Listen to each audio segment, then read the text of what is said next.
বাংলাদেশের ন্যাশনাল টিমের ক্রিকেটাররা কি বাংলাদেশের মিনি বিপিএল এনসিএল টি20 খেলতে পারবে?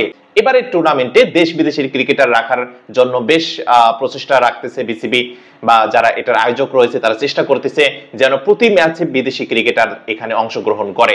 সেই এনসিএল টি20তে বাংলাদেশের ন্যাশনাল টিমের ক্রিকেটাররা খেলার সুযোগ পাবে কিনা এটা নিয়ে প্রশ্ন রয়েছে, কারণ আগামী 11ই সেপ্টেম্বর থেকে শুরু হচ্ছে বাংলাদেশের এশিয়া কাপ মিশন। হংকংয়ের বিপক্ষে 11ই সেপ্টেম্বর বাংলাদেশ মাঠে নামবে, আর এদিকে এনসিএল শুরু হবে 15ই সেপ্টেম্বর থেকে, এমনটা শোনা যাচ্ছে। 14ই সেপ্টেম্বর, 15ই সেপ্টেম্বর কিংবা 16ই সেপ্টেম্বর এর মধ্যেই এনসিএল যদি মাঠে গড়ায় তাহলে সেই এনসিএল এ বাংলাদেশের ক্রিকেটারদের খেলার সুযোগ থাকবে কিনা। আপনারা জানেন এশিয়া কাপ শেষ হবে 28 সেপ্টেম্বর। এশিয়া কাপ যদি 28 সেপ্টেম্বরে শেষ হয় এর মধ্যে বাংলাদেশ দেশে ফিরবে, আর এনসিএল চলবে অক্টোবর পর্যন্ত। অক্টোবরের প্রথম সপ্তাহ পুরো দমে চলবে এনসিএল টি20।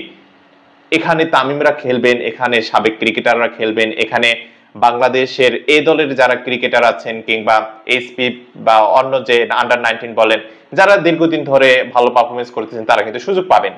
সো এনসিএল এ বাংলাদেশের ক্রিকেটারদের মধ্যে যখন ন্যাশনাল টিমের ক্রিকেটাররাও যোগ দেবে তখন খুব স্বাভাবিকভাবে এই টুর্নামেন্টটা আরো আকর্ষণীয় হবে এবং প্রতিযোগিতাপূর্ণ হবে। বাংলাদেশ ন্যাশনাল টিমের ক্রিকেটারদের খেলার সুযোগ রয়েছে, কারণ এশিয়া কাপ শেষেও এনসিএল চলবে।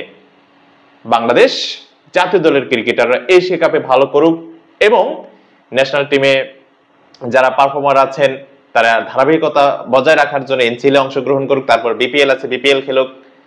এভাবে খেলতে খেলতে খেলতে খেলতে বাংলাদেশ অনন্য উচ্চতায় নিজেদেরকে নিয়ে যাক, বাংলাদেশের ক্রিকেটাররা নিজেদেরকে অনেক বেশি ডেভেলপ করুক সেই প্রত্যাশা রেখে আজকের এই ভিডিওটি এখানে শেষ করব। যারা নতুন দেখতেছেন অবশ্যই পেজটি ফলো দিয়ে রাখবেন, যারা ইউটিউবে দেখতেছেন সাবস্ক্রাইব করে রাখবেন, আর ভিডিওতে জাস্ট একটি লাইক দিবেন। এতক্ষণ সঙ্গে থাকার জন্য ধন্যবাদ।